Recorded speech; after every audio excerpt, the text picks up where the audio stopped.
उत्तर प्रदेश अधीनस्थ सेवा चयन आयोग ने राजस्व लेखपाल मुख्य परीक्षा की एडवर्टीजमेंट जारी कर दिए हैं। फॉर्म 7 जनवरी 2022 से भरे जा रहे हैं। इस वीडियो में हम लोग डिटेल्स में जानने की कोशिश करेंगे कि लेखपाल का क्या सिलेबस है, एग्जाम पैटर्न क्या है। जो भी कैंडिडेट्स पीईटी 2021 में शामिल हुए थे उनके लिए बहुत ही अच्छी न्यूज़ है। काफ़ी दिनों से वो इंतज़ार कर रहे थे इस पद के लिए, लेखपाल के लिए, और वो अब दिन आ गया है। सीट भी काफ़ी अच्छी दी हुई हैं, तो इसको हम लोग देख लेते हैं। 7 जनवरी से फॉर्म स्टार्ट हो रहा, 28 जनवरी लास्ट डेट है। और यदि फॉर्म भरते समय कोई गलत हो जाती हैं चीज़ें तो 4 फरवरी 2022 तक उसे सुधार सकते हैं, लेकिन आराम से फॉर्म भरना है। लेकिन 28 तारीख से पहले आप फॉर्म सबमिट कर देंगे, गलत नहीं होना चाहिए। जो सबसे पहला कंडीशन है वो ये कंडीशन है कि इस फॉर्म को वही लोग भर सकते हैं जिन्होंने पीईटी जो अगस्त 2021 में हुआ था उसमें पार्टिसिपेट किए थे और उनको स्कोर कार्ड जारी किया गया है यूपी ट्रिपल एससी के द्वारा।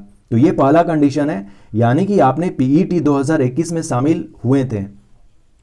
पीईटी 2 सीटिंग में एग्जाम लिया गया था और क्वेश्चन पेपर जो था काफ़ी अच्छे क्वेश्चन पूछे गए थे, 1-2 क्वेश्चन को छोड़कर।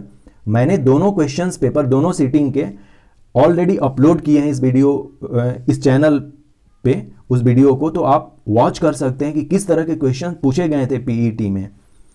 नेक्स्ट हो गया ये कंडीशन, पहला कंडीशन, यानी कि पीईटी क्वालिफाई होना चाहिए, यानी कि हमारे पास स्कोर कार्ड होना चाहिए।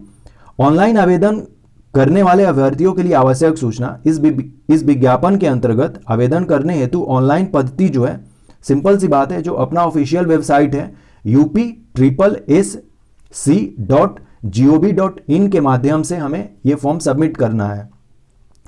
आवेदन की प्रक्रिया तो सिंपल सी बात है, यहाँ पे कैंडिडेट्स को सावधानी से एडवर्टीजमेंट पढ़ना चाहिए, जो कुछ भी इसमें लिखा गया है उन बातों को समझना चाहिए और उसको पालन करना चाहिए। upSSC.gov.in पर जाएंगे, वहाँ पर ऑलरेडी हमारा फॉर्म भरा हुआ है। तो जो पहले हम लोगों ने रजिस्ट्रेशन किया था पीईटी के लिए, उसका रजिस्ट्रेशन नंबर डालेंगे और फिर लॉगिन करेंगे।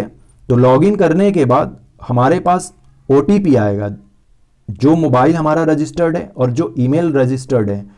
उसके बाद फॉर्म भरने की प्रक्रिया स्टार्ट होगी, यानी कि आवेदन उसके बाद होगी, जब हम लोग लॉगिन हो जाएंगे। तो फिर इसी तरह से जितनी सारी जो चीज़ें हैं उसको भरना है। फोटो और जो सिग्नेचर है इसमें अब हम लोग कोई चेंज नहीं कर सकते, जो हमने पीईटी में दिया था वही रहेगा। और फिर इसको क्या करना है, कंटिन्यू कर देना है। कंटिन्यू करने के बाद अदर जो विवरण है उसको फिल करना है, फिर घोषणा करना है, घोषणा में यस क्लिक करना होता है और फाइनल फिर सबमिट करके फॉर्म सबमिट हो गया। और फॉर्म सबमिट करने के बाद हम लोग उसका प्रिंट आउट ले लेते हैं। आवेदन शुल्क जो है, परीक्षा के लिए कोई शुल्क नहीं है, केवल ऑनलाइन प्रक्रिया जो हो रही है इसके लिए शुल्क लिए जाएंगे। और जितने सारे कैंडिडेट्स हैं वो जनरल कैटेगरी के हों, ओबीसी के हों या फिर जो भी दिव्यांग जन हैं, उन सब लोगों को 25 रुपीज़ ऑनलाइन प्रक्रिया की जो शुल्क है वो देनी है। मुख्य परीक्षा के लिए ये सारी चीज़ें, फिर हम लोग फॉर्म भर देंगे और प्रिंट आउट उसका ले लेंगे। और यदि कोई गलत हो जाती है फॉर्म भरते समय हमसे, तो हम आवेदन को संशोधित भी कर सकते हैं 4 फरवरी से पहले तक। ऑलरेडी हम लोगों ने ये डेट देख लिया है 4 फरवरी, लेकिन 28 तारीख से पहले फॉर्म भर लेना है। और गलती नहीं करना है, जैसे नाम की वर्तनी, ये सारी चीज़ें जो है वो बिल्कुल क्लियर होनी चाहिए। पद का विवरण, एक ही पद है लेखपाल का, काफ़ी इंपॉर्टेंट सही है। और इसका जो सबसे बड़ा चीज़ है ना, ग्रेड पे इसका देखिए 5200 का है। इवन बहुत सारे ऐसे ग्रेजुएशन के जॉब आते हैं जिनमें 5200 का ग्रेड पे नहीं होता है, और ये तो हमारा +2 का जॉब है ना। और उससे भी बड़ी बात है 8085 सीट्स हैं, काफ़ी इंपॉर्टेंट्स हैं। और जो उत्तर प्रदेश की महिलाएं हैं उनके लिए आरक्षण भी है। अभी देखेंगे कि कितना आरक्षण है फीमेल के लिए। और अपने कैटेगरी में अदर कैंडिडेट्स के लिए जो भी हैं रिजर्व कैंडिडेट्स, उनके लिए तो आरक्षण रहता ही है, लेकिन इसमें क्लियर करके ये बताया गया है। देखिए, जैसे कि यहाँ पर हम लोग देख लेते हैं आरक्षण की जो सारणी है, पदों की संख्या ये बताएगा। स्वतंत्रता सेनानी के जो आश्रित कैंडिडेट्स हैं 149 यहाँ पर रिजर्व्ड है, जिसमें कि जो दिव्यांग जन है, विकलांग जन, उनके लिए 85 सीट्स हैं। और महिलाओं के लिए 1604 सीट जो हैं वो रिजर्व्ड हैं। काफ़ी ये अच्छी न्यूज़ है, खासकर उत्तर प्रदेश की महिलाओं के लिए। इससे देश और राज्य सशक्त होगा। काफ़ी अच्छी न्यूज़ है ये। जो एजुकेशनल क्वालिफिकेशन है, ऑलरेडी हम लोगों ने पहले देख लिया है कि पीईटी 2021 में शामिल हो कैंडिडेट, और इंटरमीडिएट यानी कि +2 जो है वो या तो उत्तर प्रदेश गवर्नमेंट की जो स्कूल है वहाँ से या किसी भी बोर्ड से वो +2 किया हो। तो ये हो गए। अधिमानी अर्हता है, देख सकते हैं कि जैसे कि प्रादेशिक सेना में न्यूनतम 2 वर्षों वाली वो सेवा किए हों, या फिर एनसीसी का बी सर्टिफिकेट हो। आयु सीमा ऑलरेडी हम लोग जानते हैं कि 18 से 40 वर्ष के बीच में है, और उसी तरह से छूट भी है एज में, जो अपना ये है। ऑलरेडी आरक्षण हम लोगों ने देख लिया। जो जनरल कैंडिडेट्स हैं, ईडब्ल्यूएस हैं, एससी एसटी जो भी कैंडिडेट्स हैं, उनके लिए जैसे आरक्षण है वो चलती रहेंगी, लेकिन महिलाओं के लिए अलग से आरक्षण है, ये हम लोगों ने देखा। अब देखते हैं चयन का आधार। लिखित परीक्षा जो है वो होगी, और लिखित परीक्षा का जो पाठ्यक्रम है, यह मेंस का पाठ्यक्रम है, इसे हमने अच्छे से देखने हैं। ये मेंस की योजना क्या रहेगी? 100 क्वेश्चंस रहेंगे, प्रश्नों की संख्या 100 और 100 अंक निर्धारित है, और ये निगेटिव मार्किंग के साथ है। यहां पर हम लोग देख लेते हैं, निगेटिव मार्किंग के साथ है, यानी कि 1/4 निगेटिव मार्किंग है। अर्थात कि 4 क्वेश्चन जब गलत हो जाते हैं तो एक जो सही क्वेश्चंस है उसका वो काट लिए जाएंगे। 1/4 का मतलब ये होता है। अब देखते हैं हम लोग कि परीक्षा जो है 4 सेक्शन में बटा रहेगा। सामान्य हिंदी 25 प्रश्न होंगे 25 नंबर के, गणित 25 प्रश्न होंगे 25 मार्क्स के, सामान्य ज्ञान यानी कि जनरल नॉलेज 25 क्वेश्चन 25 मार्क्स के, और ग्राम समाज एवं विकास 25 क्वेश्चन, ये भी 25 मार्क्स के। समय 2 आवर्स। इसमें जो ये 3 सेक्शन है ऑलरेडी हम लोगों ने पढ़ा है, लेकिन ग्राम समाज एवं विकास जो है काफ़ी इंपॉर्टेंट होगा, और इस पे जो भी कैंडिडेट्स हैं इस पे फोकस करेंगे, ये रिजल्ट लाने में मददगार होगा। क्योंकि ये जो चीज़ें हैं ना, ग्राम समाज एवं विकास, इसमें नई जोड़ी गई हैं मेंस परीक्षा के लिए। आपने जो पीटी के क्वेश्चंस देखे होंगे उसमें समान हिंदी, गणित और समान ज्ञान था, लेकिन ग्राम समाज एवं विकास के प्रश्न पीटी में नहीं थे, मेंस में ये जोड़े गए हैं। अब डिटेल्स में सिलेबस भी इसका देख लेते हैं कि क्या क्या पूछे जाएंगे। ऑलरेडी हम लोगों ने नोट देख लिया कि ये जो मेंस एग्जामिनेशन होगा वो निगेटिव मार्किंग के साथ होगा, और निगेटिव मार्किंग 1/4 है। पाठ्यक्रम देखते हैं, 4 पार्ट में बटा हुआ है हमारा पाठ्यक्रम। नंबर पहला जो है वो सामान्य हिंदी है, और सामान्य हिंदी में ज़्यादा कुछ चेंज नहीं है, जैसा प्रीमरी में जो सामान्य हिंदी था वही है, जिसमें कि समास, पर्यायवाची शब्द, विलोम शब्द, तत्सम, तद्भव, संधियां, वाक्यांशों के लिए एक शब्द का निर्माण, लोकोक्ति एवं मुहावरे जो हैं, वाक्य संशोधन करना है, फिर लिंग, वचन, कारक, काल, वर्तनी, त्रुटि से संबंधी अनेकार्थी शब्द और पठित गद्यांश पर आधारित प्रश्न। तो थोड़ा सा जैसे पीटी में आपने तैयारी किया था उसको और ज़्यादा बढ़ाते हुए बहुत सारे जो शब्द हैं उनको आपको समझ में आना चाहिए। कहने का मतलब ये है कि समान हिंदी का मतलब यहाँ पे है कि मैक्सिमम जो क्वेश्चंस हैं वो व्याकरण से होंगे, और पठित गद्यांश को छोड़कर।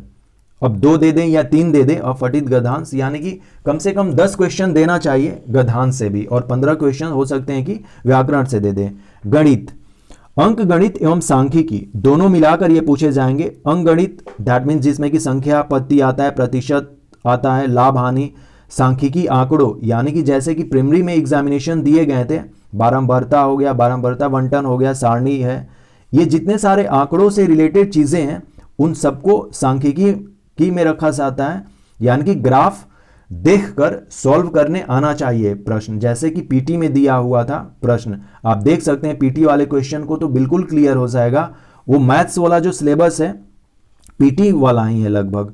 बीजगणित, लघुत्तम समापवर्तक, महत्तम समापवर्तक और उनमें संबंध, युगपत समीकरण, द्विघात समीकरण, गुणनखंड, क्षेत्रफल प्रमेय और रेखा गणित, त्रिभुज संबंधी, पाइथागोरस जो थ्योरम होता है यानी कि प्रमेय, त्रिभुज, आयत, वर्ग, समलंब, समानांतर चतुर्भुज, समचतुर्भुज की परिमाप तथा क्षेत्रफल, वृत्त की परिधि एवं क्षेत्रफल, इस तरह से चीजें जो हैं यहाँ पे ये पूछी जाएंगी। नेक्स्ट है सामान्य ज्ञान। ऑलरेडी सामान्य ज्ञान जो हमने पीटी में पढ़ा था उसी हिसाब से पढ़ना होगा। हमने दो जो टॉपिक्स देखे, हिंदी और गणित वाला जो पोर्शन है वो पीटी की तरह ही है। सामान्य ज्ञान में भी उसी तरह से हमें पढ़ना है जैसे कि पीटी के लिए हमने तैयारी किए थे। लेकिन देख लेते हैं कि यहां पर क्या क्या लिखा हुआ है। सामान्य विज्ञान, राष्ट्र तथा अंतर्राष्ट्रीय महत्व की समसामयिक घटनाएं यानी कि करेंट अफेयर, भारत का इतिहास, भारतीय राष्ट्रीय आंदोलन, भारतीय राज्य व्यवस्था तथा अर्थव्यवस्था, विश्व भूगोल तथा जनसंख्या, सामान्य विज्ञान के प्रश्न, दैनिक अनुभव तथा प्रक्षेपण से संबंधित विषयों सहित विज्ञान के समान प्रबोध एवं जानकारी पर होंगे जिसकी किसी भी सुशिक्षित व्यक्ति से अपेक्षा की जा सकती है जिसने किसी वैज्ञानिक विषय का अध्ययन नहीं किया हो। सिंपल सी बात है, वही यूपीएससी वाला इन्होंने छाप दिए हैं कि मतलब जनरल स्टडी का मतलब यही होता है। ठीक है, कोई बात नहीं है। भारत के इतिहास के अंतर्गत आर्थिक, सामाजिक, सांस्कृतिक तथा राजनीतिक पक्षों की व्यापक जानकारी पर ध्यान देना होगा। भारतीय राष्ट्रीय आंदोलन की जो बीज है वो 1857 की क्रांति के साथ बोई जा चुकी थी, लेकिन जो पेड़ है वो स्टार्ट हुआ था, हम लोग प्रॉपर तरीके से मानते हैं, जो राष्ट्रीय कांग्रेस की स्थापना हुई थी 1885 में, उसके बाद से भारतीय राष्ट्रीय आंदोलन शुरुआत होती है।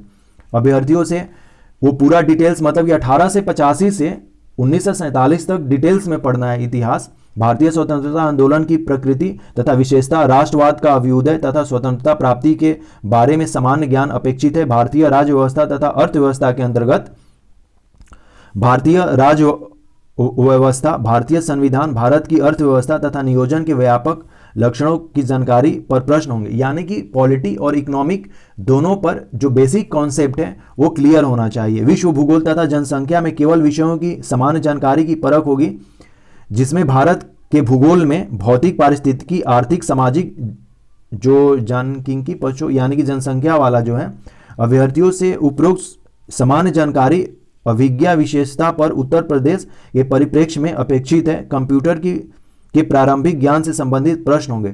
यानी कि कंप्यूटर का भी जो बेसिक नॉलेज होता है ना, कि बिट क्या होता है, बाइट्स क्या होते हैं, ये सारी चीज़ें, मेमोरी क्या होती हैं, सॉफ्टवेयर क्या होता है, हार्डवेयर क्या होता है, जो कंप्यूटर के जो बेसिक क्वेश्चंस होते हैं उनके बारे में हमें जानना होगा। लेकिन जो सबसे इंपॉर्टेंट चीज़ है, 25 क्वेश्चन 25 मार्क्स के ग्राम, समाज एवं विकास, इसको डिटेल्स में देखना होगा आपको।